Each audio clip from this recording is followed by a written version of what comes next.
A Woman's Gaze by Jeanette Claire Phillips, Mittagong, 2575. Narrated by Chloe Schwank. Then and now is a deceptively simple phrase, but is one which awakens a myriad of memories and a whirlwind of emotions. Every then is a link in our creation, and every now the stage on which we stand enacting our lives. It evokes a timelessness and freedom for us all to examine any part of our existence. The question of what in our mortal coil has mattered most, and whether it matters still, is utmost in my mind. What is it that links the then to the now for me? I find the enormity of this task momentarily overwhelming, until a scene from one of Brian Cox's documentaries suddenly comes to mind. A genesis of thought flickers, enlightening my awareness, illuminating as the passing nebula. As we are guided from the outer limits of the universe through the infinite beauty and wonders of space, our breath is further taken as we are introduced to the pale blue dot, our home, punctuating the far horizon. The vastness surrounding humanity's existence and the fragility of our Earth was exemplified by Carl Sagan's description after seeing Voyager 1's amazing photograph taken in 1990. The links between then and now seem as infinite as the universe. Faced with such magnitude, my focus is blurred, fragmented as the asteroid belt we are passing through. Finally, landing on the Earth, we find ourselves plunging from the magnitude of the cosmos into a microcosm of life as we know it, the nucleus of a living cell. The picture in my mind's eye becomes vibrant and clear. It dawns on me that as the cosmos is woven into a web of invisible dark matter, so humanity is now, and has always been, linked by the omnipotent force of love.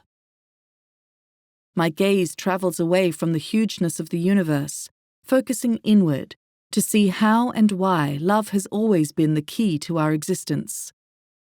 I look to unlock its evolution from then to now, traveling through the seasons of time through my eyes. The earth hums with the newly awakened life of spring. Silver slithers of softly shining sun glisten on bright green leaves of the young oak, its dew-kissed canopy sparkling in the early light. Brilliant blue sky peeps through filigree foliage, painting doily patterns on a cornflower canvas. The fresh, cool breeze whispers a promise of warmth soon to come. The baby's gaze is aloft. She quietly absorbs this wondrous vision. So recent an arrival to the mortal world, she is sensitive to the energy around her from both this and her previous plane of existence. She is bound to this earth by the strongest of all energy, parental, particularly maternal love.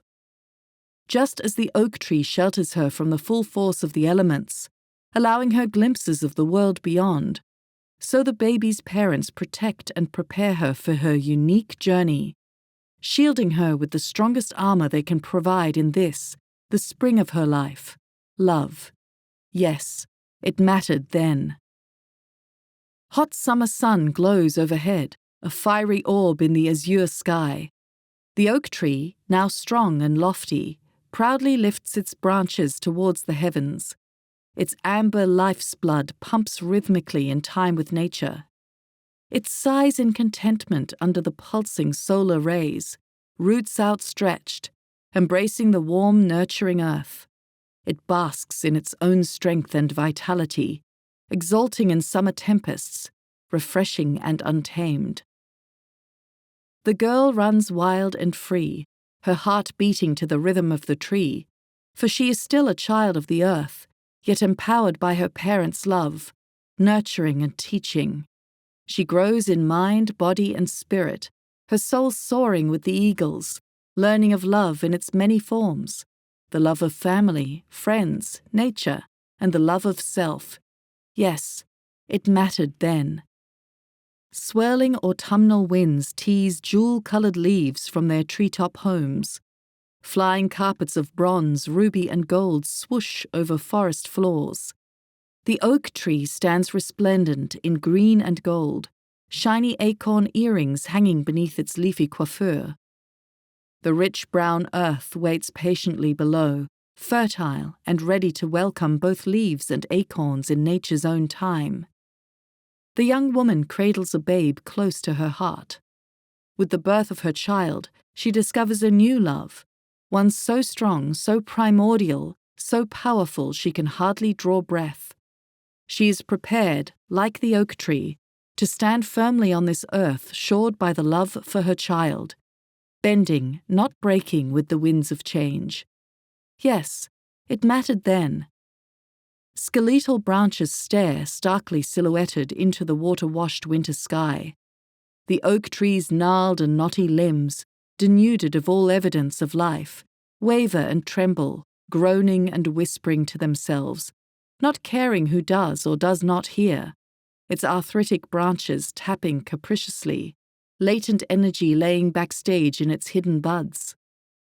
Its roots rest quietly, hibernating in the cold, earthy depths.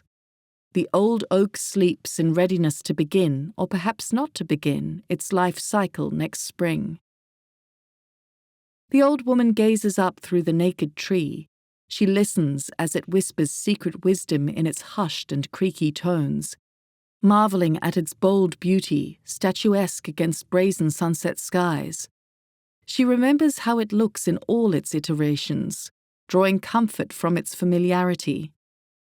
Her gaze travels through its branches, past the sinking sun into the vast heavens beyond, patiently awaiting the illumination of her final path. She hardly senses her feet on the cold, wintry earth. She feels light, transparent as the lacy leaves resting beside her beneath the tree, as though she will drift away on even the gentlest puff of wind.